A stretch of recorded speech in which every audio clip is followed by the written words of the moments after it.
নমস্কাৰ, মই ৰাষ্ট্ৰপতিম নিয়োগ খবৰ কেনেকুৱা বুলি আজি নুসুধোঁ, কাৰণ আমি সকলোৱে বৰ্তমান অসমৰ পৰিস্থিতি, আমাৰ সকলোৰে মৰমৰ জুবিন দা আজি আমাৰ মাজত নাই। আমি সকলোৱে শোকত ম্ৰিয়মান হৈ আছোঁ। আচলতে মই যিটো বিষয়ৰ ওপৰত মই আচলতে ভিডিঅ' প্ৰস্তুত কৰোঁ, সেইটো এই সময়ত আচলতে কোনো ধৰণৰ মানে এইটো সঠিক সময় নহয়।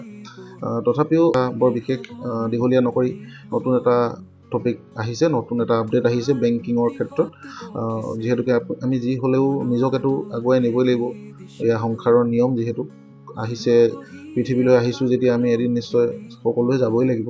তথাপিও আমি এটাই কামনা কৰিম, দোষীয়ে শাস্তি পাওক, উচিত ন্যায় হ'ব লাগে। ঠিক আছে, সেইটোৱে আমি সকলোৱে কামনা কৰি আছোঁ। তো আজি ক'বলৈ অহা বিশেষ কথাটো হৈ গ'ল, আমাৰ যিটো চেকৰ যিটো ছিষ্টেম আছে, চেকবুক আমি চেক ক্লিয়াৰিঙৰ যিটো ছিষ্টেম আছে, ৰিজাৰ্ভ বেংক অফ ইণ্ডিয়াই সেইটো নতুনকৈ আপডেট কৰিছে। অলৰেডি নটিচ আগতেই ইছ্যু কৰিছিলে। 4 অক্টোবৰৰ পৰা এয়া প্ৰযোজ্য হৈছে।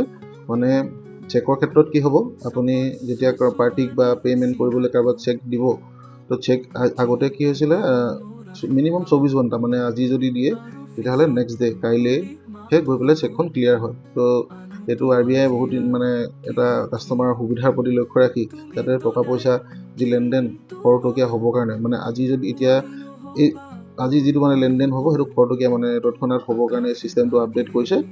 এইটো আপোনাৰ নতুন CTS ছিষ্টেমৰ ভিতৰত আহিব।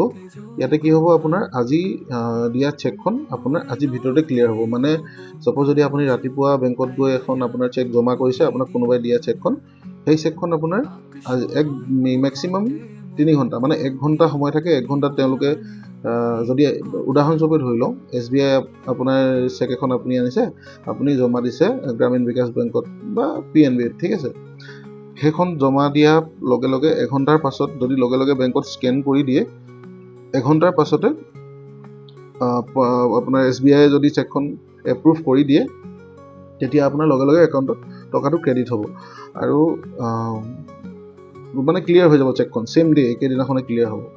আৰু কি হ'ব, আপোনাৰ যদি 1 ঘণ্টাৰ ভিতৰত মানে বেংকে বা বেংকৰ যি চেকৰ টীম আছে, তেওঁলোকে CTSৰ টীম আছে, তেওঁলোকে যদি নকৰে, তেতিয়াহ'লে আপোনাৰ সেই 3 ঘণ্টাৰ ভিতৰত নিজে নিজে চেকখনে হিট হৈ যাব, মানে অট'মেটিকেলি 3 ঘণ্টাৰ ভিতৰত তাৰ ডিচিজনটো আহি যাব। এতিয়া এইখিনি নতুন CTSৰ ওপৰত বেছ কৰি পেলাই এইটো নতুন নিউলি আপোনাৰ আৰম্ভ হৈছে 4 অক্টোবৰৰ পৰা। তো গতিকে আপুনি এইটো কথাটো আপুনি মনত ৰাখি থ'ব। যদি চেক ক্লিয়াৰিং চেক থাকে, পৰাপক্ষত সোনকালে দিবলৈ চেষ্টা কৰিব। তেতিয়া সোনকালে দিলে কি হ'ব, আপোনাৰ ছেইম ডে চেকখন ক্লিয়াৰ হ'ব। আৰু যদি বেলেগক আপুনি চেক দিছে, তেতিয়াহ'লে এইটো সদায় মন কৰিব যে চেকখন আপুনি যাতে বেলেঞ্চটো আপোনাৰ একাউণ্টত ছাফিচিয়েণ্টকৈ ৰাখে, যিমান টকাই দিছে। কাৰণ কেলৈ এতিয়া চবেই সেইটোৱে সুবিধা, মানে কি এইটো সুবিধা হ'ল যিহেতুকে আপুনি লগে লগে ছেইম ডে ক্লিয়াৰ হ'ব। ৰাতিপুৱাৰ পৰা আপোনাৰ বেংক ষ্টাৰ্ট হোৱাৰ পৰা আৰু আপুনি চেকখন যদি ইমাৰ্জেঞ্চি থাকে, মেক্সিমাম 3 ঘণ্টাৰ ভিতৰত আপুনি ৰিজাল্ট পাব। আৰু সন্ধিয়া আপোনাৰ বেংক লাষ্ট যিটো 4টা বজাৰ ক্লজিং, মানে 4টা বজালৈকে চেক ক্লিয়াৰ কৰিব মাৰিব পাৰে। তো 4টা বজাৰ পাছত চেক ক্লিয়াৰ কৰাৰ পাছত আপোনাৰ অট'মেটিক নেক্সট যিটো 7টা বজালৈকে মেক্সিমাম আপোনাৰ সেইদিনাখনত চেকখন ক্লিয়াৰ হৈ যাব। চ' চেষ্টা কৰিব আপুনি ছেইম ডে ভিতৰতে গোটেইখিনি আপোনাৰ নিজৰ কাম বন গোটেইখিনি মানে ট্ৰানজেকশ্যনবিলাক ধুনীয়াকৈ আপুনি ৰেগুলাৰাইজ কৰি ল'বলৈ, ঠিক আছে। এই খবৰটোকে আচলতে দিবলৈ আহিলোঁ। আৰু এটা ইম্পৰ্টেণ্ট কথা কৈ যাওঁ, 5 লাখ টকাৰ ওপৰত হ'লে পজিটিভ পে' লাগে। এইটো ৰিচেণ্টলি মানে বহুত মানুহে আচলতে গম পোৱা নাই। মানে কি হয়, যেতিয়া আপুনি কাৰোবাক 5 লাখ টকাৰ ওপৰত চেকখন দিব, ঠিক আছে, চেকখন 5 লাখ টকাৰ ওপৰত ভেলুৱেশ্যন হ'লে সদায় মনত থ'ব যে তাৰ যিটো আপোনাৰ এমাউণ্টটোৰ ওপৰত বেছ কৰি, মানে 5 লাখৰ ওপৰত হ'লে পজিটিভ পে' আপুনি এক্টিভেট কৰিব লাগে।